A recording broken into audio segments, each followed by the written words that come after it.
How's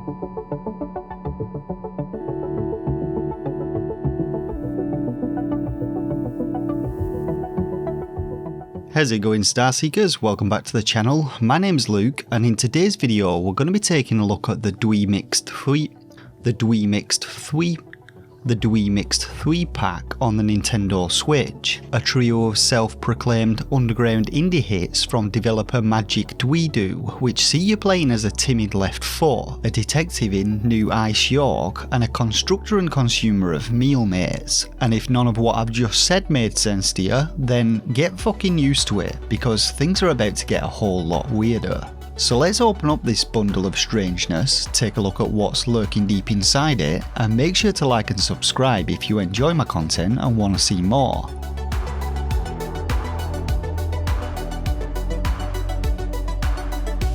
So I'll start by saying that I'm not going to be rating the dweeMIXED Thwee Pack in this video for two reasons. Firstly, because I've played each game for around an hour, which I don't think qualifies as enough playtime to pass judgment, and secondly because all three games are very different, so a single rating doesn't really work in this instance. I will however be covering the premise of each game, what you can expect from them, and my own personal opinions on them, and at the end of the video I'll be letting you know whether or not I think it's worth the 15 quid you're going to be paying for the bundle. So with that said then, let's pass through the game's bizarre main menu and get right into our first game.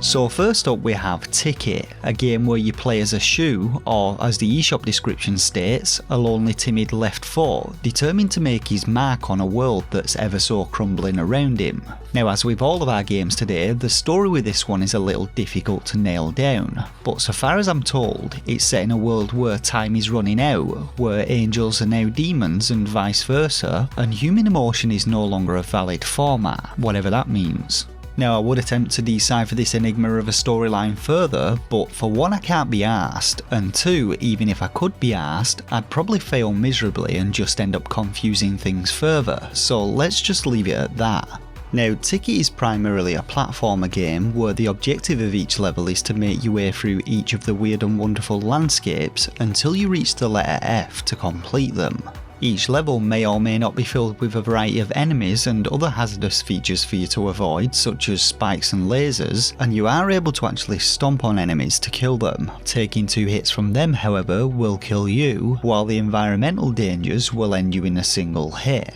Now while the game looks like it was made by a 3-year-old, Ticket is actually a pretty solid platformer, and each level introduces a number of different mechanics which keep things fresh. Some levels have you transforming into different kinds of shoes, such as spring shoes which increase your jump height, or spiked shoes which can break through certain platforms. Others have you bouncing on balloons or shifting gravity and hopping along the ceiling. But all of the levels do feel purposefully designed, and to me it felt like there was an element of puzzle solving involved in them in order to reach the level's exits. Now after spending some time playing all 3 games, I can say that some of their weirdness comes from the fact that they often present you with surreal scenarios that don't really fit with the game at hand, and in this regard Ticket is no exception. One minute you'll be hopping your way through a platformer, and then the next you'll be relaxing on a beach or riding what appears to be a sperm cell through a fleshy red tunnel, and the reason and purpose to many of these occurrences are never really explained, like what was the reason for buying this here horse, and in what world does this ever constitute as being a grocery store?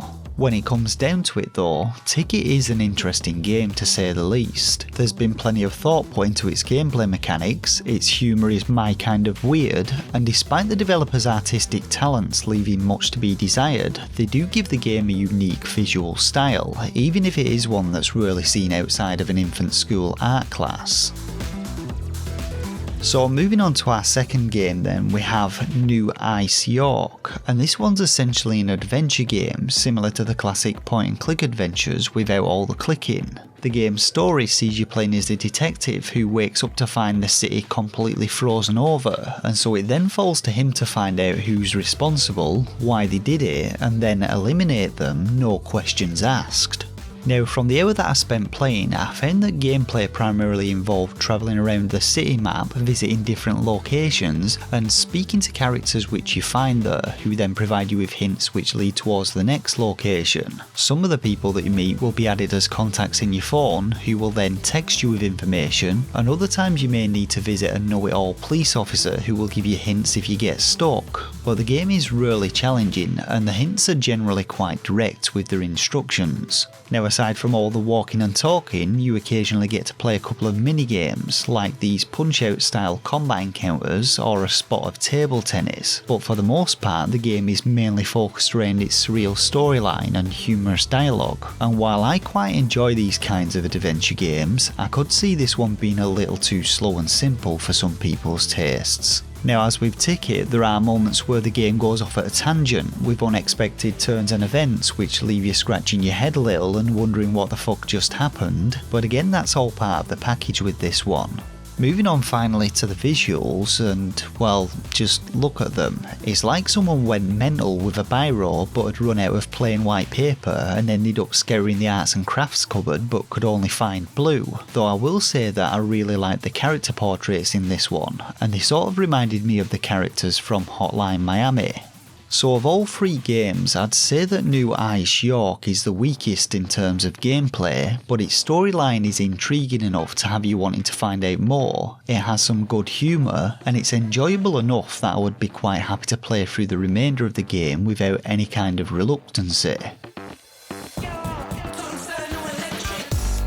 So on to our final game then, and prior to playing Mealmates, I was somewhat on the fence as to whether the game was worth the 15 quid asking price, but I will say that the addition of this game does make up the difference, at least in my opinion. Now, as you'd expect, Mealmates is another weird one, and its story is told via a series of comic book pages. It's about as confusing as the rest of this mess, but from what I can discern, some guy, possibly a scientist, is wanting to make a bunch of money using a strange lump of goo he has in a jar. For some reason he ends up dead, and then a bunch of kids break into his labs, where they're then attacked by the goo and turned into Mealmates, or at least that's my interpretation of it. Regardless of the storyline though, Mealmates are essentially edible humanoids which can be dressed up in a variety of clothes, fed items to increase the tastiness, and then get consumed by eyeball-less giant heads, which I assume represent humans. Now, gameplay in Mealmates is akin to a WarioWare title, where you and up to 3 other people play through a series of mini-games, earning cash to buy items to feed to your mealmate in the hopes of producing the tastiest mealmate in town as rated by the giant eyeball-less head. The game features 2 modes, the first being a story mode which lasts for 9 rounds, with rounds consisting of 4 individual mini-games and a storyline comic strip presented to you in each round, and the second game mode is party mode, which lets you select between either 3, 5 or 10 rounds worth of mini-games and removes the comic book element, but you also have the option to play individual mini-games once you've played them once and unlock them.